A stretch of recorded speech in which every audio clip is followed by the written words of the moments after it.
Bon, bah ça se périme aujourd'hui, c'est ouvert depuis plusieurs jours, je jette. Régulièrement, Sandra vide son réfrigérateur. Cette mère de famille traque sans relâche les dates de péremption. Son angoisse, manger des produits périmés. J'ai peur d'avoir mal au ventre, que voilà, faire une intoxication alimentaire tout simplement. J'ai peur qu'il y ait des bactéries en fait, tout ce qu'on entend, listeria, etc. Une peur dont elle aimerait bien se débarrasser pour éviter le gaspillage. À la poubelle.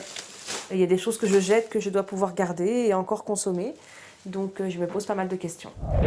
Comme Sandra, de nombreux particuliers jettent plus qu'il ne faudrait par simple précaution.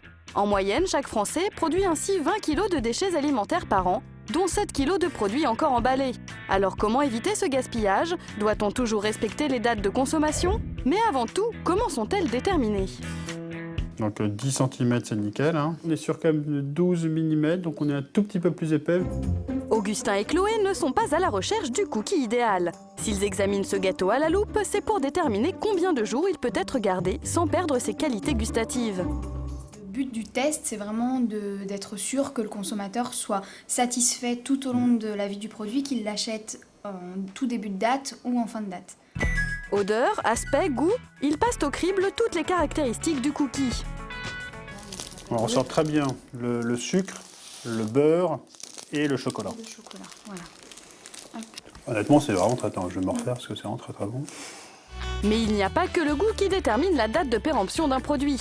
Les fabricants sont obligés d'effectuer des tests bactériologiques en laboratoire pour déterminer au bout de combien de jours l'aliment devient dangereux pour la santé. Notre cookie a ainsi été déterminé comestible 1 mois. On pourra le garder jusqu'à 30 jours parce que les analyses bactériologiques montrent qu'il n'y a aucun danger. Mais après 21 jours, pour nous, on estime que c'est pas assez bon. Donc on a décidé d'arrêter à 21 jours. Aucun risque donc de tomber malade même si vous le dégustez quelques jours après la date. Certains produits peuvent même se consommer des mois après le jour fatidique. C'est ce que va découvrir notre mère de famille. Elle a rendez-vous avec Lydie Ougier, spécialiste des dates de péremption. J'ai peur d'être malade, d'intoxiquer mes filles. Mais est-ce que vous avez remarqué qu'en fonction des produits, sur certains, il s'agit d'une date limite de consommation et sur d'autres, une date limite d'utilisation optimale? Tout à fait, mais je ne fais pas de différence entre les deux. Et Sandra n'est pas la seule. Cette méconnaissance serait à l'origine d'une bonne partie du gaspillage alimentaire. Alors quelle est la différence entre DLC et DLUO? Une DLC, c'est une date limite de consommation. Passé cette date, votre produit n'est plus propre à la consommation.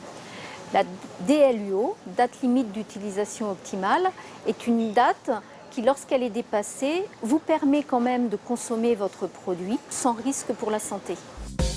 Les produits à DLC, à consommer impérativement avant la date, sont issus des rayons frais comme les yaourts ou la charcuterie. Ceux à DLUO, autrement dit à consommer de préférence avant l'échéance, sont les sodas, les conserves et les produits d'épicerie sèche type biscuits, chocolat ou bonbons. À consommer de préférence avant le est une date limite d'utilisation optimale.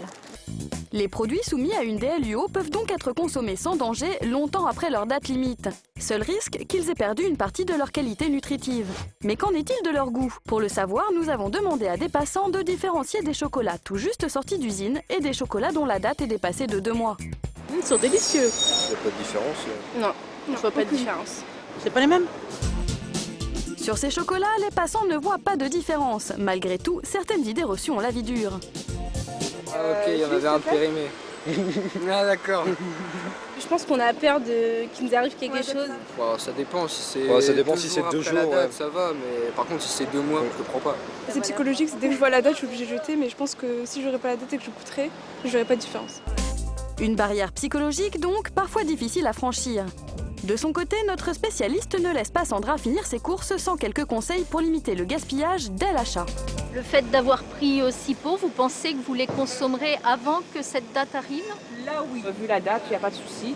Une façon très simple d'être vigilant, c'est d'établir une liste de courses avant de venir en magasin. Cette liste de courses, elle est établie d'une part en pensant à ce qu'on va consommer pendant la semaine, mais également en tenant compte de ce qu'il reste dans le réfrigérateur et dans les placards.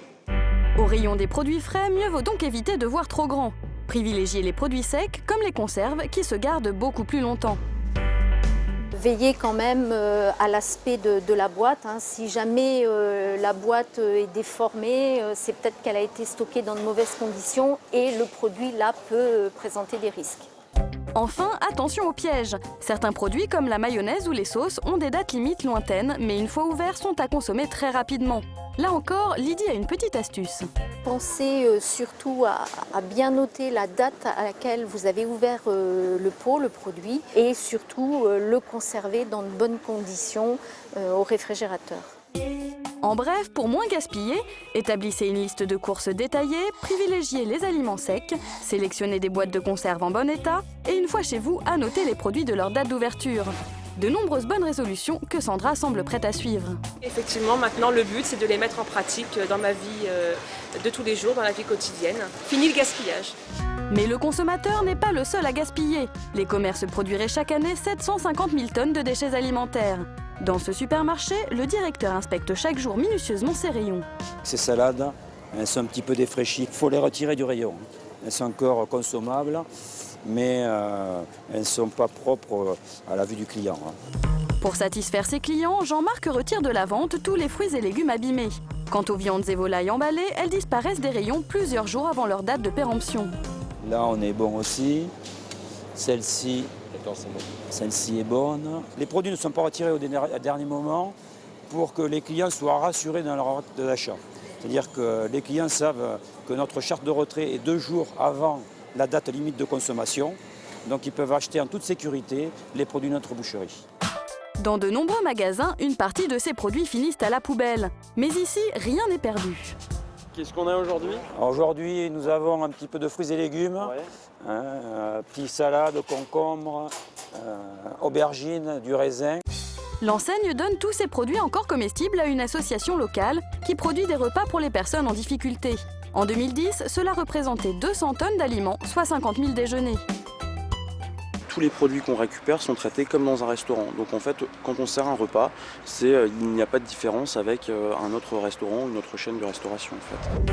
Mais certaines denrées ne sont plus consommables. Produits trop manipulés par les clients ou qui ont subi des chocs, divers restes du rayon boucherie, que deviennent-ils? Jean-Marc a encore une solution. Ces produits vont subir un traitement chimique et vont être transformés en biogaz. Et ce biogaz va servir par la suite à fournir ou de l'énergie électrique, de l'énergie thermique ou bien du biocarburant.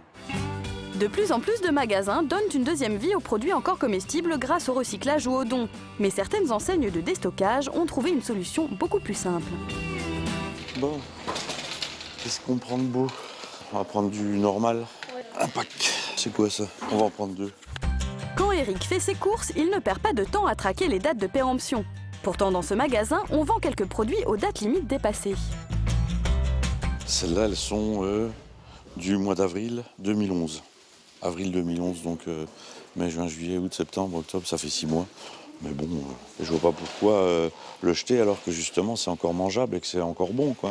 Moi je dis qu'il y a encore moyen de manger ça sans rendre malade du jour au lendemain, quoi.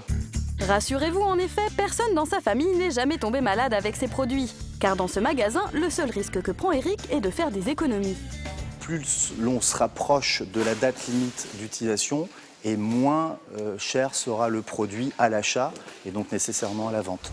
Les produits sont ici vendus jusqu'à 80% moins cher qu'ailleurs. Dans le caddie d'Eric, on trouve ainsi un pack de jus de fruits haut de gamme à 90 centimes, une bouteille de soda à 1 € ou encore 125 grammes de chocolat à 99 centimes. 29,09 €. Ok. Sur l'ensemble, sur des caddies comme ça, sur un mois, 50 €, une cinquantaine d'euros économisés, ça permet d'acheter 50 € d'autres choses. En suivant quelques règles simples et en privilégiant les enseignes responsables, il est donc possible de faire des économies.